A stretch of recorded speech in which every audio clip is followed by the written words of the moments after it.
ऐसे नौजवान भी सामने आए जो सियासत के मैदान के बड़े खिलाड़ियों को शिकस्त दे के कौमी असम्बली पहुंचे। वो आपकी कहानी क्या है, किस तरह से मुमकिन हुआ कौमी असम्बली तक पहुंचना? आवाज़ खल्क नकार खुदा होती है, तो यही मेरी कामयाबी का रास्ता। परवेज़ खटक साहब तो हैवी वेट समझे जाते हैं, किस तरह से आपने इलेक्शन में कम्पीट किया? मुझे ये पूरा यकीन था कि वोट जो है वो पाकिस्तान तरीके से पढ़ना है। इस तरह का इलेक्शन मैंने अपनी जिंदगी में नहीं देखा। कैंपेन के दौरान कोई ऐसा वाकया हुआ हो जो आप बताना चाहते हो? गाँव लखो, वहाँ पे बड़ा एहतमाम उन्होंने किया और घोड़ों पे बैठा के वो जलसा गाह पे लेके गए। तरीके इंसाफ वालों के साथ मुश्किलात आपके साथ तो पुलिस वाले वाकयात पेश आए होंगे। जो नताइज हम हासिल करना चाहते थे इस इलेक्शन से, इस तरह के नहीं मिले। बिस्मिल्लाहिर्रहमानिर्रहीम। जवाब दो के साथ मैं हूं फ़ारूक वड़ाइच। पाकिस्तान में इलेक्शन तो हुए, लोग समझते हैं कि शायद सियासत के मैदान में आम आदमी की, आम नौजवान की कोई गुंजाइश नहीं, लेकिन 2024 के इलेक्शन में कुछ ऐसे नौजवान भी सामने आए जो पहली मरतबा इंतखाबी सियासत में उतरे और सियासत के मैदान के बड़े खिलाड़ियों को शिकस्त दे के कौमी असम्बली पहुँचे। ये नौजवान कौन हैं, इन्होंने क्या किया, इनकी कामयाबी का राज क्या है, आज के प्रोग्राम में हम यही डिस्कस करेंगे। ये नौजवान पूरे पाकिस्तान से जिन्होंने कौमी असम्बली में पहुंचने के लिए क्या क्या कोशिशें की। मेरे साथ आज मौजूद होंगे बैरिस्टर अकील मलिक, जिन्होंने चौधरी निसार अली ख़ान, ग़ुलाम सरवर ख़ान जैसे बड़े खिलाड़ी की उनको शिकस्त दी। आहद अली शाह हमें ज्वाइन करेंगे, जो नौशहरा NA 33 से आए, कौमी असम्बली में साबिक वज़ीर आला परवेज़ खटक को शिकस्त दी। इसी तरह हमें ज्वाइन करेंगे मुबीन आरिफ जट, गुजरांवाला NA 78 से, जिन्होंने साबिक वफाकी वज़ीर खुरम दस्तगीर साहब को शिकस्त दी। हमें इस्लामाबाद स्टूडियो से बैरिस्टर अकील मलिक ने ज्वाइन किया है, MNA पाकिस्तान मुस्लिम लीग नून से। अकील मलिक साहब, आपका बहुत शुक्रिया, आप तशरीफ़ लाए प्रोग्राम में। बहुत बहुत शुक्रिया फ़ारूक साहब। तो मलिक साहब, ये कैसे मुमकिन हुआ? आपने आज़ाद इलेक्शन लड़ा और आपके सामने पाकिस्तान तहरीक इंसाफ के कैंडिडेट भी थे, चौधरी निसार अली ख़ान, फिर ग़ुलाम सरवर ख़ान। तो क्या हुआ, आपकी कहानी क्या है, किस तरह से मुमकिन हुआ कौमी असम्बली तक पहुंचना? फ़ारूक साहब बहुत बहुत शुक्रिया। सबसे पहले तो मैं अल्लाह ताला की ज़ात का शुक्र अदा करता हूँ कि आज अल्हम्दुलिल्लाह अल्लाह ताला की ज़ात के तवस्सुत से और हल्के की मेहरबानियाँ, हल्के की आवाम की, बुज़ुर्गों की, नौजवानों की और ख़वातीन की, इन सब की मेहरबानी कि इन्होंने अपना किरदार अदा किया और आज मैं मेंबर कौमी असम्बली हूँ और आपके सामने इस पोजीशन में वाज़े तौर पे सामने बैठा भी हूँ और बात भी कर रहा हूँ। लोग अक्सर समझते हैं कि शायद नौजवानों का स्कोप या नौजवानों का फ्यूचर इस मुल्क में नहीं है, तो मैं समझता हूँ कि बड़ी एक गलत तासुर कायम किया जाता है। नौजवानों का फ्यूचर पाकिस्तान से जुड़ा है और पाकिस्तान का फ्यूचर नौजवानों से जुड़ा है। जैसे आपने बात की कि इलेक्शन के हवाले से, तो मैंने 2018 में ज़िमनी इलेक्शन अक्टूबर 2018 में कंटेस्ट किया था पाकिस्तान मुस्लिम लीग नून के प्लेटफॉर्म से, और उस टाइम बावजूद इसके कि इंतहा की अपोजिशन थी और जिस तरह का मुश्किल वक्त था, तो मैंने उस टाइम पार्टी का परचम बुलंद किया और तकरीबन 50,000 वोट मैंने हासिल किए।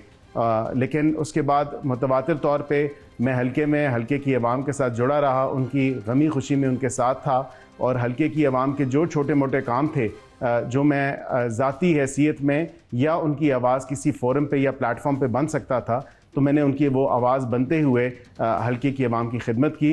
और इसी तरह ये 5 साल का सफ़र गुज़रा और जब इलेक्शन का दौरा 2024 का आया, तो मैंने इलेक्शन 2024 के लिए अपने कागजात नामज़दगी दाखिल किए और क्योंकि इस हलके में IPP के साथ सीट एडजस्टमेंट हो गई थी, तो इस वजह से पाकिस्तान मुस्लिम लीग नून ने अपना कोई कैंडिडेट यहाँ पे खड़ा नहीं किया था। आपका उस वक्त दिल तो टूटा होगा कि आपको टिकट नहीं मिला, सीट एडजस्टमेंट ग़ुलाम सरवर ख़ान साहब के साथ हो गई, और उस वक्त आपके क्या जज्बात थे? और उस वक्त लोगों ने फिर आपको मशवरा भी दिया होगा कि यार ये मुश्किल हो जाएगा यहाँ से जीतना। क्या था उस वक्त, माहौल क्या था?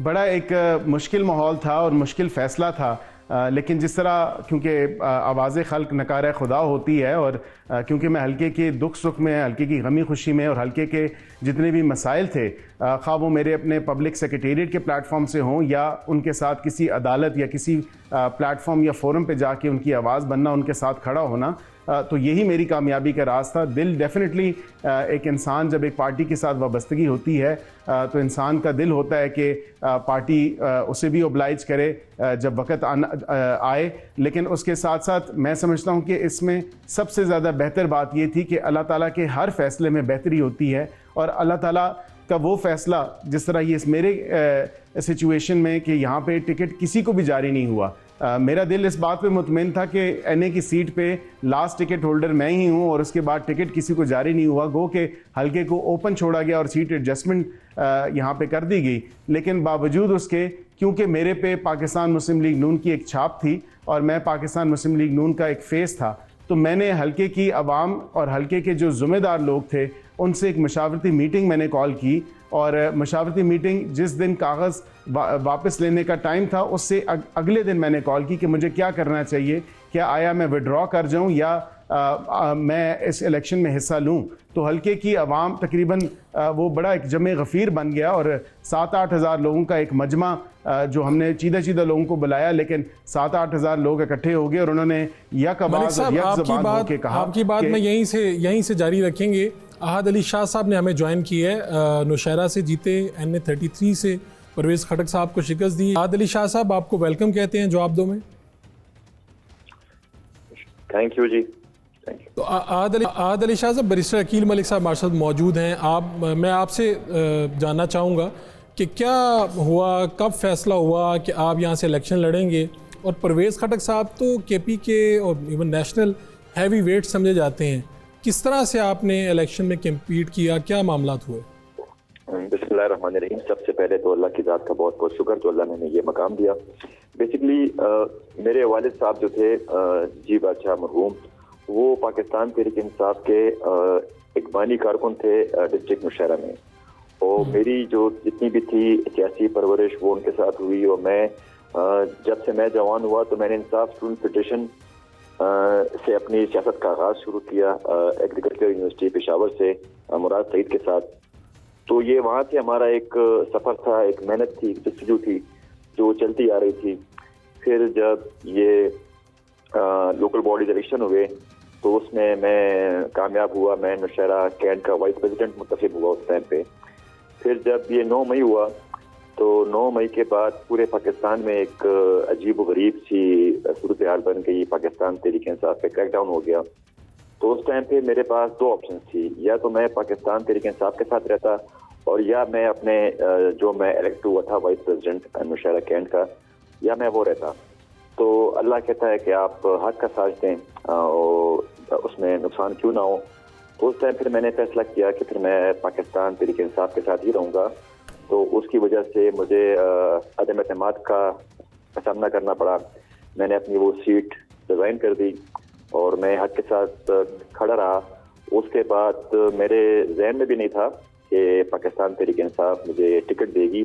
उसके बाद जितनी भी मेरी मेहनत थी, फिर मैं ज़िले का जनरल सेक्रेटरी अपॉइंट हुआ उस मुश्किल हालात में। नहीं तो शाह साहब, जब ये पता चला कि परवेज़ खटक साहब के मुकाबले में पार्टी आपको ला रही है, ये कहा गया, तो आपको क्या उस वक्त लोगों ने मशवरा दिया, यानी खुद आपके जज्बात क्या थे? क्योंकि परवेज़ खटक साहब उस वक्त तक तो नाकाबिल शिकस्त थे, यानी इस इलेक्शन से पहले तक तो वो हैवी वेट ही थे।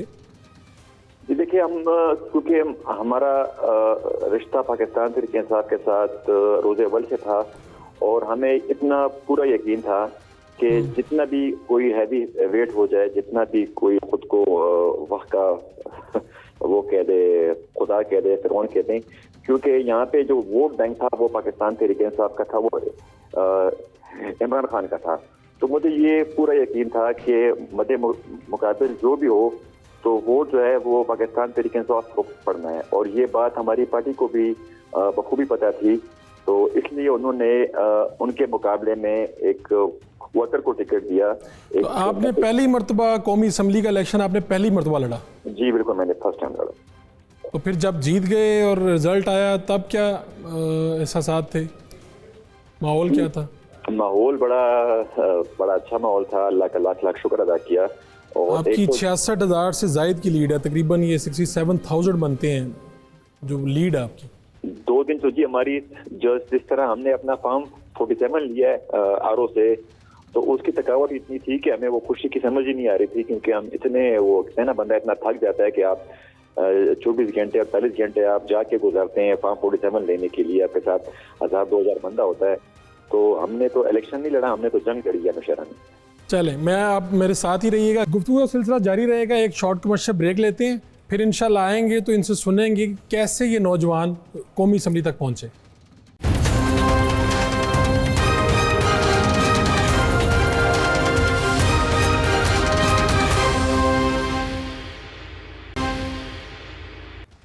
Welcome back. मलिक साहब, तो आपने जमे गफ़ीर को दावत दी, लोगों को, थोड़े से लोगों को बुलाया, लेकिन जमे गफ़ीर इकट्ठा हो गया, फिर क्या हुआ? फिर तकरीबन 7-8 हज़ार लोग जब इकट्ठे हो गए और मैंने एक सवाल छोड़ा उन पे कि आया मुझे इलेक्शन कंटेस्ट करना चाहिए या नहीं करना चाहिए, तो उन्होंने यक ज़बान हो के और एक ज़बान हो के उन्होंने कहा कि जी बैरिस्टर साहब आप पीछे ना हटें, हम आपके साथ हैं, और अगर आप हटने का सोच भी रहे हैं तो हम आपको हटने नहीं देंगे, हम आपको इलेक्शन में बैठने नहीं देंगे। तो इसी तरह फिर इलेक्शन कैंपेन का बाकायदा तौर पे आगाज़ हुआ। कहा तो आपको गया ना, मतलब लोगों ने मशवरा तो दिया होगा, इंडिपेंडेंट ही आपने किया, और उसमें पार्टी ने एडजस्टमेंट कर ली थी IPP के कैंडिडेट के साथ, लेकिन आपको जब आप तो उसी जगह के हैं, जो मशीर होते हैं आपके, यानी कोर कमेटी होती है, वो क्या कह रही थी कि क्या इलेक्शन लड़ना चाहिए, और निसार अली ख़ान और ग़ुलाम सरवर ख़ान और इस तरह के जब लोग सामने आ रहे हों तो क्या इसके नताइज होंगे? उस वक्त क्या ज़हन में आता था कि पता था कि फ़तह मिल जाएगी? जी देखें, फ़तह तो अल्लाह ताला की ज़ात देती है, लेकिन हमें मुकम्मल यकीन था कि इंशाअल्लाह फ़तह हमारी होगी। और उसकी वजह ये थी क्योंकि पिछले 5 साल से मुतवातिर तौर पे जो मेहनत, जो हल्के की आवाम के साथ एक कनेक्ट था और हल्के के नौजवानों के साथ जो कनेक्ट था, वो ये बात जाहिर करता था। और जो ग्राउंड रियलिटीज़ थी फ़ारूक साहब, वो इस तरह थी कि उनको झुटलाया नहीं जा सकता था।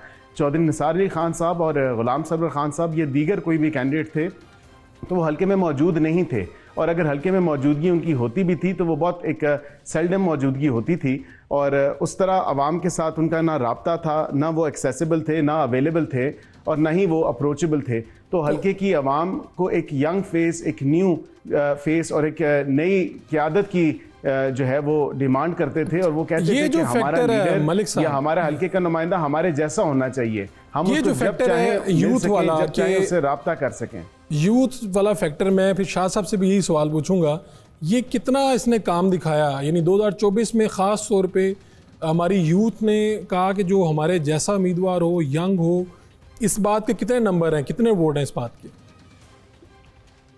मैं समझता हूँ जी इसके 10 आउट ऑफ 10 नंबर हैं, और उसकी वजह ये है कि क्योंकि मेरे हल्के में तो जिस तरह जो 2 बड़े बुर्ज थे आपने जिस तरह जिक्र किया, तो 35 साल से ये इस हल्के की आवाम के साथ बारियां लगाए बैठे थे, और कभी एक कहता था कि जी एक मैं फातेह करार पाऊंगा, और कभी दूसरा कहता था कि मैं जिससे जीतूंगा, और एक दूसरे का तोड़ हम हैं।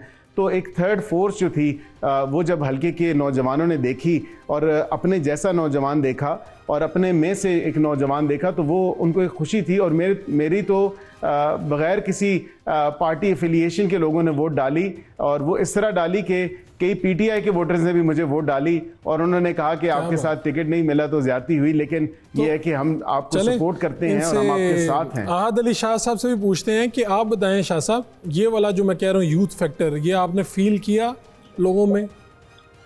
बिल्कुल जी, इस इलेक्शन में अगर हम बोलें, देखिए आपको पता है कि पाकिस्तान की 70% जो पॉपुलेशन है वो यूथ है। तो जितनी भी इस ज़माने की यूथ है, तो जितना भी हमें वोट पड़ा है, तो हमें 70% यूथ ने ही वोट दिया है। और ये क्योंकि वो चाहते थे कि हमारा नुमाइंदा हमारे जैसा हो, यंग हो, पढ़ा लिखा हो। तो ये सिर्फ एक हल्के की बात नहीं है, मुझे लगता है कि इंशाल्लाह आने वाले वक्तों में पूरे पाकिस्तान में, पूरे मुल्क में जितने भी इस कौम की जो यूथ है, जितने भी इस कौम का जवान है, जो इंशाल्लाह आप देखेंगे कि आने वाले वक्तों में यही नौजवान इस मुल्क को आगे लेके चलेंगे। और इसमें कोई शक नहीं है, कोई दूसरी राय नहीं है। अगर मेरी कामयाबी है या जो मेरे भाई की कामयाबी है, तो उसमें सारा क्रेडिट जो है वो पाकिस्तान की यूथ को जाता है।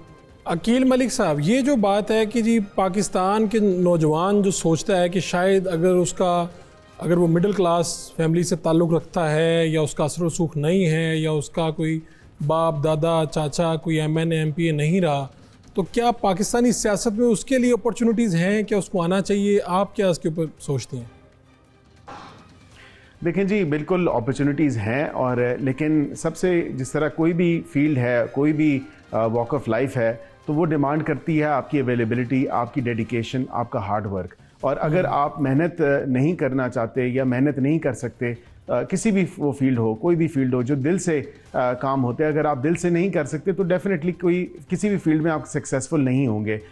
इसमें किसी भी फील्ड में अगर आप सक्सेसफुल होना चाहते हैं, खा वो सियासत हो या कोई और, जिस तरह वकालत में भी मैंने जो है ख़ासा काम किया, और वकालत के शोबे से मुंसलिक, क्योंकि सियासत से पहले मैं वकालत के शोबे से मुंसलिक था और अभी भी हूँ, तो उसमें भी आपको टाइम और मेहनत जो है उसका कोई तोड़ नहीं है, उसका कोई सानी नहीं है। तो आपको यूथ के हवाले से जिस तरह बात की, तो पाकिस्तान के जितने भी हलके हैं, जिस तरह मेरे भाई आहद ने बात की कि अराउंड 69 to 70% जो है वो हमारी पॉपुलेशन यूथ की है, और आगे आने वाले वक्त ये इस बात की गवाही दे रहा है कि जितने भी लीडरान होंगे, जितने भी आपके नुमाइंदे होंगे और जहाँ जहाँ होंगे, यूथ की बड़ी एक इम्पॉर्टेंस और बड़ी वैल्यू होगी। लेकिन उसके साथ साथ अगर आप मेहनत नहीं करेंगे तो किसी भी फील्ड में आप सक्सेसफुल नहीं हो सकते। और पाकिस्तान में हर मकतबा फ़िक्र और हर तबके से जो अगर यूथ ताल्लुक़ रखते हैं या कोई भी है, तो उनको ये मौक़े, इक्वल अपॉर्चुनिटीज़ जो हैं वो प्रोवाइड होती हैं। हाँ, ये बात ज़रूर है कि एक फ़ैमिली बैकग्राउंड हमारी शायद पुराने तर्ज़ सियासत पे काउंट होता था कि अगर आप किसी वडेरी फैमिली से हैं या आपके कोई असर और रसूख है तो तभी आपको मौक़े लेकिन फराहम अब होंगे। तो शायद लेकिन ऐसा माहौल नहीं रहा अकील मलिक साहब, ऐसा माहौल अब शायद नहीं रहा। नहीं, ऐसा माहौल अब नहीं रहा, क्योंकि पार्लियामेंट में भी फ़ारूक साहब मैंने अभी देखा है कि एक हल्के से लिया से एक नौजवान है जो UET टेक्सला में मेरे हल्के में पढ़ के गए हैं, तो उनसे मैंने जब बात की तो उन्होंने कहा जी इस दफ़ा मैंने इरादा किया कि मैंने इलेक्शन हर सूरत कंटेस्ट करना है और मैं अपनी हल्के की आवाम के साथ जुड़ा हुआ था। तो मेरे ख्याल से आहद साहब भी इस बात पे एग्री करेंगे कि जो कामयाबी का राज है वो नौजवानों का वो ये एक्सेसिबिलिटी, अवेलेबिलिटी और अप्रोचेबिलिटी, कि आप हमा वक्त दस्तयाब हों। आप मैं 1 मिनट सिर्फ, मुबीन आरिफ जट साहब ने हमें ज्वाइन किया है गुजरांवाला से। इन्होंने ये कौमी असम्बली में पहुँचे हैं। साबिक वफाकी वज़ीर खुर्रम दस्तगीर साहब को इन्होंने शिकस्त दी है, उन्होंने भी हमें ज्वाइन कर लिया है। मुबीन साहब, आप हमें सुन पा रहे हैं? जी, अस्सलाम वालेकुम जी, बिल्कुल सुन पा रहा हूँ। तो मुबीन साहब, आप बताएं कि हमने तो आज उन अफराद को, उन नौजवानों को इकट्ठा कर लिया है आज जिन्होंने सियासत के जो बड़े हैवी वेट्स थे, कहते थे बड़े बड़े बुर्ज जो उल्ट गए। तो आपने कब सोचा था कि आपने इलेक्शन लड़ना है, या सियासत से आपका क्या बैकग्राउंड क्या है, किस तरह से 2024 का इलेक्शन जीते, कहानी क्या है आपकी? देखिए, बड़ी मेहरबानी। सबसे तो जितने आपके प्रोग्राम में दूसरे दोस्त भी मौजूद हैं, मेरा सलाम भी सबको, सुनने वालों को भी। अच्छा फ़ारूक साहब, फैसला कब किया? मैं 2018 का भी इलेक्शन जो था मैंने जो था वो मैं उसके अंदर आया। फिर 2024 में, अभी मेरी 30 साल उम्र है, तो ये वाला इलेक्शन भी लड़ा। ये इलेक्शन जो है ये बड़ा डिफरेंट इलेक्शन था 24 का। इस तरह का इलेक्शन मैंने अपनी ज़िंदगी में नहीं देखा।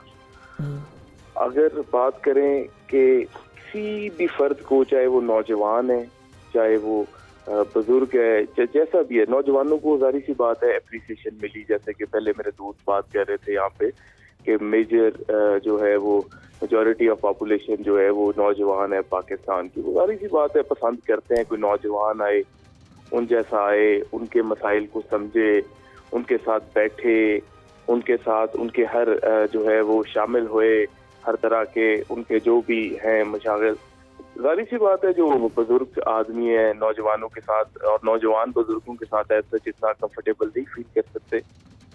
तो ये जी बड़ा अल्लाह ताला ने जो है वो सब पे करम नवाजी की है। ये जो अभी सारे दोस्त बात कर रहे थे पहुंचे हैं। और दूसरी बात सियासत की, आप जो सवाल पूछ रहे थे कि कैसे, ये कि मैं तो कहता हूँ जी मुझे तो समझ नहीं आई। अल्लाह ताला की ज़ात ने जो है वो इमरान खान के वसीले से मुझे मेंबर बनाया है।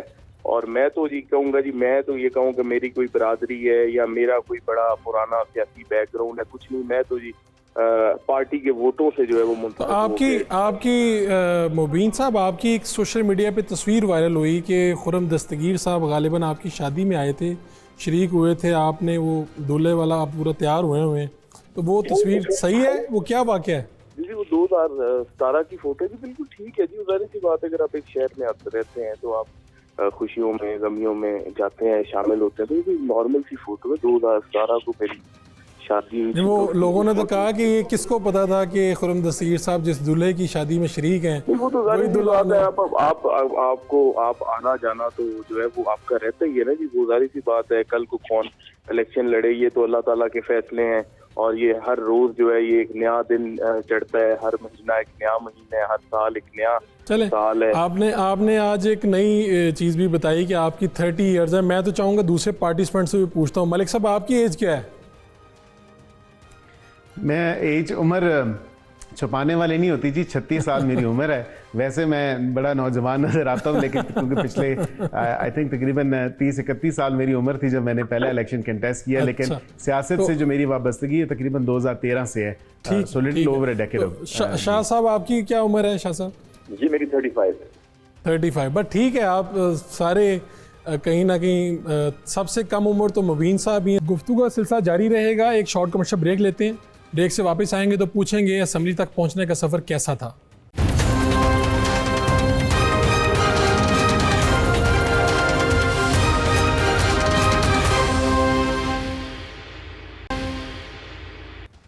Welcome back. आप शाह साहब, आपसे कैंपेन के दौरान कोई ऐसा वाक़या हुआ हो जो आप बताना चाहते हो, या मुश्किल आई हो, या कोई दिलचस्प वाक़या हुआ हो?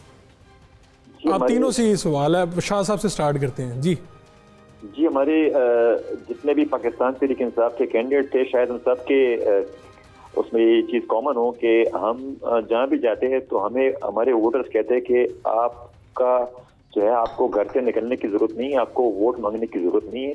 ये वोट जो है ये इमरान खान की अमानत है, और अगर आप आएँ या ना आएँ, ये वोट हम पाकिस्तान तहरीक इंसाफ को देंगे, इमरान खान को देंगे।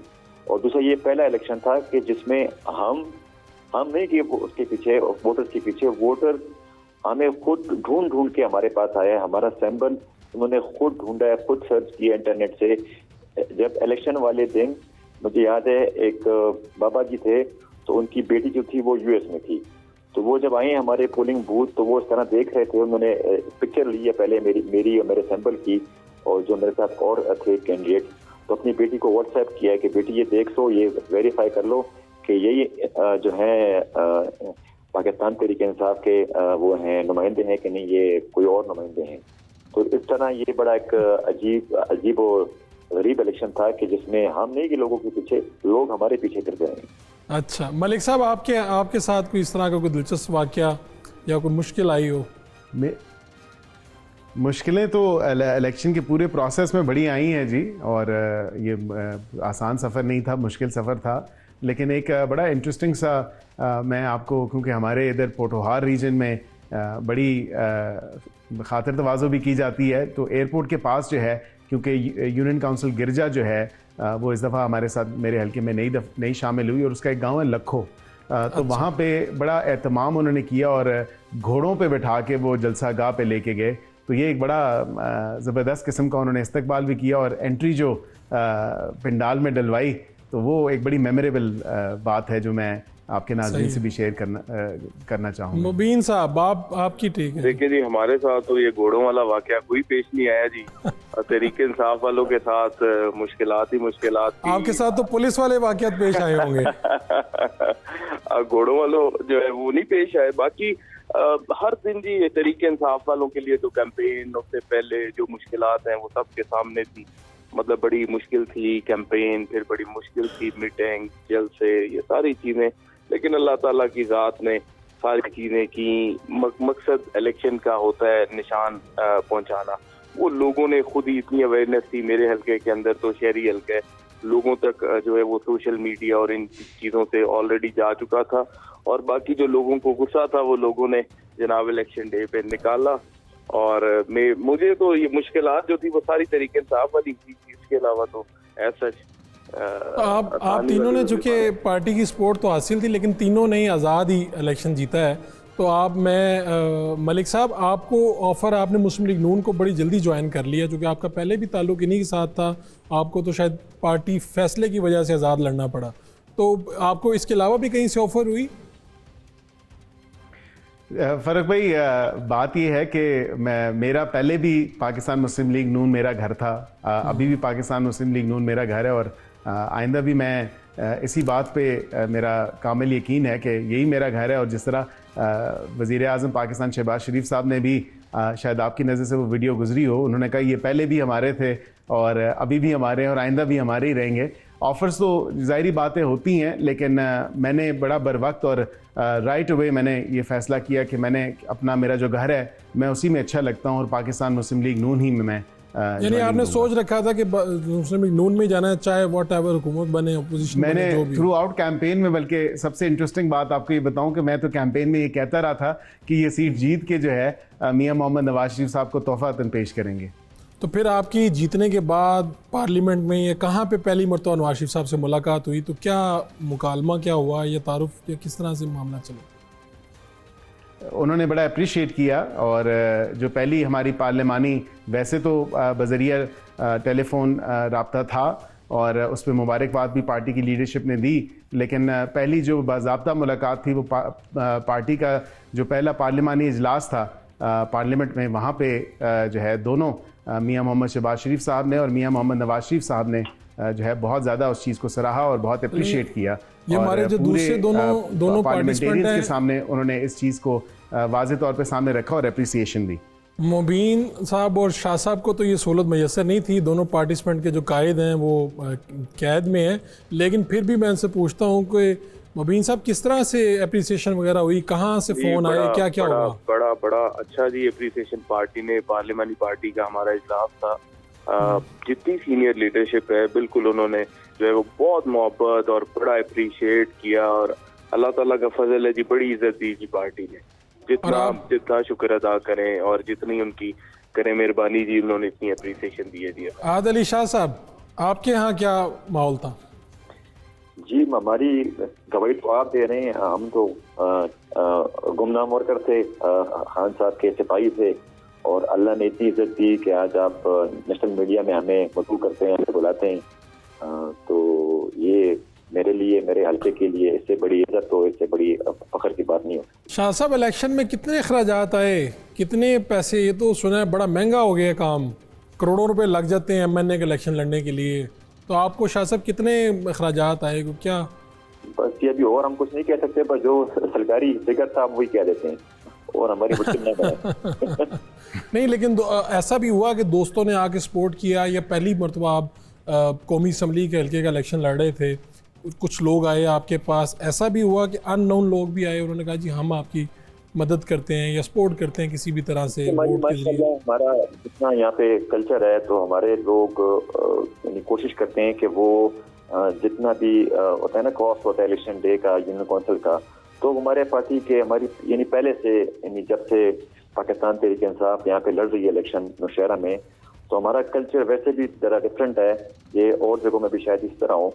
तो अल्हम्दुलिल्लाह हमारे जितने पार्टी के वर्कर्स होते हैं, जितने हमारे ओहदेदारान होते हैं, तो वो खुद से ही करते हैं खर्चा, बैनर, पोस्टर, ट्रांसपोर्ट, तो जहाँ पे उनको कोई थोड़ी बहुत कमी होती है या वो नहीं कर सकते अफोर्ड, तो फिर वो हमसे हेल्प मांग लेते हैं, अदरवाइज वो खुद ही से करते हैं। हमारे वर्कर्स झंडे, बैनर लगाना, छपवाना, ये अल्हम्दुलिल्लाह हमारे खान साहब के जितने भी वर्कर्स हैं, वो ये बोझ जो है वो कैंडिडेट नहीं डालते, वो खुद से ही करते हैं सारा खर्चा। चले, ये तो अब बाकी दोनों पार्टिसिपेंट भी नहीं बताएंगे इलेक्शन में अखराजात क्या आए, उन्होंने आपके वाले जवाब देना है, लेकिन मैं सवाल एक नया कर रहा हूँ कि सोच में क्या फ़र्क देखा है आपने इस मरतबा के इलेक्शन बहुत मुख्तलिफ थे, ख़ुद मुझे भी सर्विस करने का मौका मिला, देखने का मौका मिला, तो ये रवायत से हट के थे जो हम सोचा करते थे, देखा करते थे। तो मैं पहले मलिक साहब से ये सवाल पूछता हूँ कि आपने क्या देखा, सोच में क्या फ़र्क देखा आपने, या इस इलेक्शन से गैर रवायती चीज़ क्या थी? इस इलेक्शन में जी सोशल मीडिया का, जिस तरह पहले इलेक्शंस में 18 में भी था, लेकिन आई थिंक इस इलेक्शन में सोशल मीडिया का एक बहुत सेंट्रल रोल रहा है। और सोशल मीडिया के ऊपर जिस तरह आहत साहब ने जिक्र किया कि इनकी तो बल्कि मैंने वो ऐप्स भी देखी हैं इनकी पार्टी के हवाले से, इवन कि इनका शायद सिंबल भी नहीं उस तरह था, लेकिन इनके हर हलके में जो है वो वाज़े तौर पे कैंडिडेट और वोट्स की तादाद और सारी चीज़ें वो एक जितने भी कवायफ थे वो मौजूद थे। तो सोशल मीडिया पे मैंने ये चीज़ देखी और हमारी भी, मेरी भी, अपनी पार्टी की भी और इंडिपेंडेंट इलेक्शन कैंपेन भी, एक तो ये सोशल मीडिया के जितने भी प्लेटफॉर्म्स हैं उस पे बहुत पजीराई मिली। और मैं समझता हूँ कि मेरा आधे से ज़्यादा इलेक्शन बनाने वाला जो वो सोशल मीडिया का एक वो जो ट्रेंड चला और जो एक चेंज था, जो असल हकीकी मानों में मैं अपने हल्के की हद तक बात करता हूँ, जो एक तब्दीली थी वो लोगों ने बड़ी उसको पजीराई उसको मिली और बड़ा अप्रिशिएट किया। तो ये एक सोच का फ़र्क था कि जिस तरह मैंने पहले भी जिक्र किया कि ज़्यादातर तादाद नौजवानों की थी और इवन के जो बुज़ुर्ग भी थे वो भी कहते थे यार अब हम अपना टाइम गुजार चुके हैं, अब नौजवानों का टाइम है और नौजवानों ने आगे आना है। नहीं और तो इस ये मुल्क जो की बागडोर अपने ज़ात बरादरी का संभालनी। जो एक ख़ास तौर पे कल्चर देखा जाता है कि जी देहातों में भी, शहरों में कहीं कहीं मिलता है, आपको इस मरतबा देखने में वो फैक्टर कम मिला या कैसे देखा आपने इसे? नहीं, वो एक मिक्स था क्योंकि मेरा हल्का एक बड़ी मुनफरिद उसकी सिचुएशन है, वो क्योंकि हाइब्रिड है बिटवीन अर्बन और रूरल एरिया, दही और शहरी इलाके का उसका मिक्स है। और बड़ा ऐसा मिक्स है कि शहरी इलाकों में बहुत ज़्यादा अवेयरनेस है और देहाती इलाकों में शायद उस तरह इतनी नहीं है। तो ज़ाहिरी बात है कि बरादरी का वोट है, वहाँ पे हमारी गुजर बरादरी का वोट ज़्यादातर गिना जाता है, कश्मीरी बरादरी का और सादात बरादरी का। ये तीन बड़ी बरादरियाँ हैं जो टेक्सला में जिनका वोट बहुत ज़्यादा गिना जाता है और बड़ा मेक और ब्रेक वाला वोट गिना जाता है। लेकिन आई थिंक इस दफ़ा बरादरी इज़म से भी बालातर हो के लोगों ने कैंडिडेट्स को देखा है और उनके नैरेटिव्स को देखा है और उनकी जो सोच थी, जो अपने अपने हलकों के लिए वो करना चाहते थे, उस चीज़ को ज़्यादा फोकियत दी है बजाय इसके कि बरादरी इज़म पे या किसी पार्टी एफिलिएशन पे बात की जाए। तो मुबीन साहब, आपके यहाँ क्या था? आपका तो अर्बन था ये हल्का और शायद ज़्यादा आसानी रही। सोच में क्या फ़र्क देखा आपने दूसरे इलेक्शन से इस इलेक्शन में? क्या मुख्तलिफ है? हमारा सारा जो था वो अर्बन इलाका था, तकरीबन थोड़ा सा रूरल था।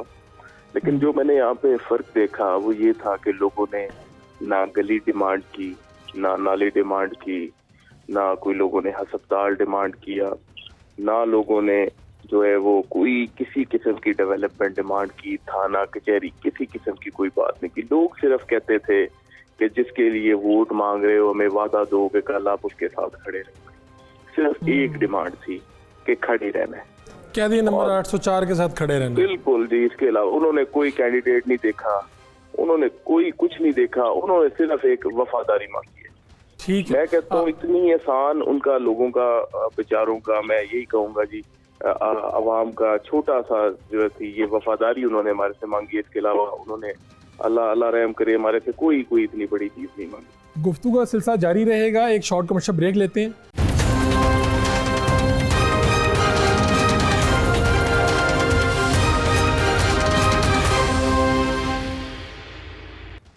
Welcome back. तो आहद अली शाह साहब, आप बताइए आपका एक्सपीरियंस कैसा रहा? कुछ मुख्तलिफ पाया आपने इस मरतबा के इलेक्शन में? ये जो अल्लामा इकबाल साहब फरमाते थे कि जवानों को पीरों का उस्ताद कर, तो ये हम उसी वक्त में होने वाले, दाखिल होने वाले हैं। ये उसकी बुनियाद थी 2024 के इलेक्शन। और जिस तरह मुबीन साहब ने बोला तो सेम हमारे लोगों ने भी ये डिमांड थी कि भाई आपने जाके जो है खान साहब की राय की बात करनी है।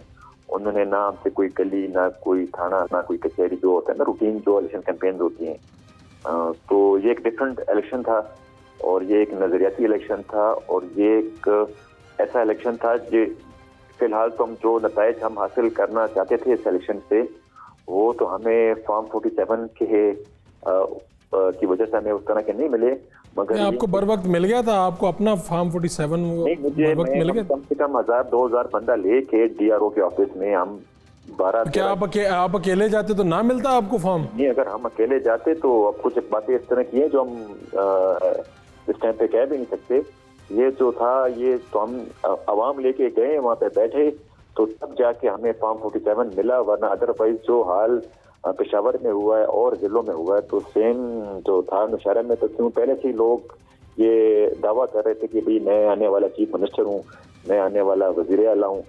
तो वो तो ब्लू आई था, तो उस ब्लू आई से फॉर्म 47 लेना कोई इतना आसान काम नहीं था। तो ये एक बड़ा डिफरेंट इलेक्शन था। और ये जहाँ देखें, ये इस इलेक्शन को आप सिर्फ 2024 का इलेक्शन ना लें, ये इसका इम्पैक्ट आने वाले जितने भी इलेक्शन होंगे तो उसमें ये मल्टीप्लाई होकर आएगा। ये यूथ जो है, अब तो उन्होंने जो फैसला किया हुआ है इस इलेक्शन में, तो ये सिर्फ इस इलेक्शन का नहीं है, ये आइंदा जो इलेक्शन आएंगे तो इसकी जो है ना, इसका जो छाप है, तो वो इंशाल्लाह आप देखेंगे नियर फ्यूचर जितनी भी इलेक्शन होंगे तो वो डिफरेंट होंगे। अब जो पाकिस्तान की सियासत है वो चेंज हो चुकी है। अब वो रिवायती सियासत वो नहीं रही, ना वो शख्सियात की रही, ना वो आप कह दें कि किसी के बिरादरी का वोट है या किसी का ज़ाती वोट है, तो वो चीज़ें अल्हम्दुलिल्लाह जो खान साहब का विजन था, जो उन्होंने 25-26 साल इस कौम पे मेहनत की, तो उसके रिजल्ट में आप देख लें इस इलेक्शन में लोगों ने जिस तरह रिजेक्ट किया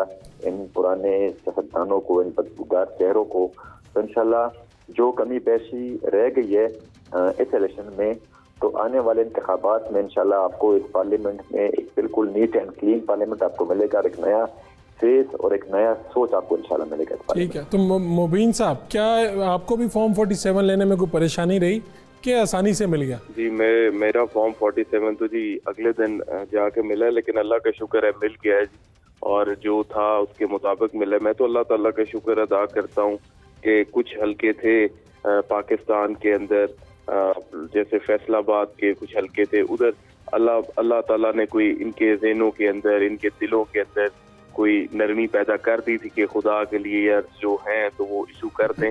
तो मेरी तो ख्वाहिश थी कि सारे पाकिस्तान में जितने थे आरओज, डीआरओज इसी तरह के होते, लेकिन बस हमारी बदकिस्मती है जी, एज अ कौम हम लोग जो है वो करप्ट हो चुके हैं। और अकील मलिक साहब, आपके यहाँ तो सिचुएशन ठीक रही सब? मुझे खुशी इस बात की है कि आहद साहब और मुबीन आरिफ साहब ने ये बात ज़रूर कही है कि इनको फॉर्म 47 9 फरवरी को मिले हैं, क्योंकि ये एलिगेशंस नून लीग वालों पे लगती है कि ये 9 फरवरी वाले हैं और ये हम 8 फरवरी वाले हैं और ये 47 वाले हैं और हम 45 वाले हैं। तो ये अच्छी बात है कि ये इन्होंने खुद ही क्लियर कर दिया। नहीं, मेरे तीनों पार्टिसिपेंट जो हैं, मेरे तीनों पार्टिसिपेंट जो हैं ये सही जीतने वालों में से हैं जी। और मुझे पूरी जो कंसोलिडेशन का प्रोसेस था, जो इलेक्शन एक्ट और इलेक्शन रूल्स के मुताबिक था, उसमें कंसोलिडेशन हुई और कंसोलिडेशन के बाद जब बाकायदा तौर पे सारे फॉर्म 45 रिसीव हुए आरओज़ को, तो उसके बाद जो है पूरा प्रोसीजर, क्योंकि हमें भी वक्तन फ़वक्तन रिसीव होते रहे और कई फॉर्म 45 तो अर्ली इन द मॉर्निंग आते रहे, तो ये एक एलिगेशन लगाना किसी पे भी, कोई भी कैंडिडेट हो, तो मैं समझता हूँ बड़ी एक अजीब सी बात है। बाकायदा तौर पे इंतज़ार करके, और मीडिया को बिलखुसूस, क्योंकि मैं आपके तवज्जुह से ये भी कहूँगा कि एक बड़ी ज़िम्मेदारी थी मीडिया पे, तो मीडिया को भी बड़ी रिस्पॉन्सिबली इस चीज़ को पोर्ट्रे करना चाहिए था, ना सिर्फ कि रेटिंग्स के चक्कर में या अपनी कोई लाइक्स के चक्कर में, कब मिले आपको? आपका रिजल्ट कब मिला था? 9 फरवरी को मिला था, दिखाया जाता। जी सॉरी, 9 फरवरी को आपको आपका रिजल्ट मिल गया था? जी मिल गया था, रिजल्ट मुझे मिल गया था, और प्रॉपर कंपाइलेशन और उसकी कंसोलिडेशन के बाद सब तमाम कैंडिडेट्स को बताया गया था। अच्छा मलिक साहब, मुझे प्रोग्राम का इख्तिताम करना है, मुझे आपके सबके मैसेजेस लेने हैं। मलिक साहब, आपसे ही स्टार्ट करते हैं कि नौजवानों के लिए क्या पैगाम है, सियासत में आए क्या सोच कर आए, जगह है?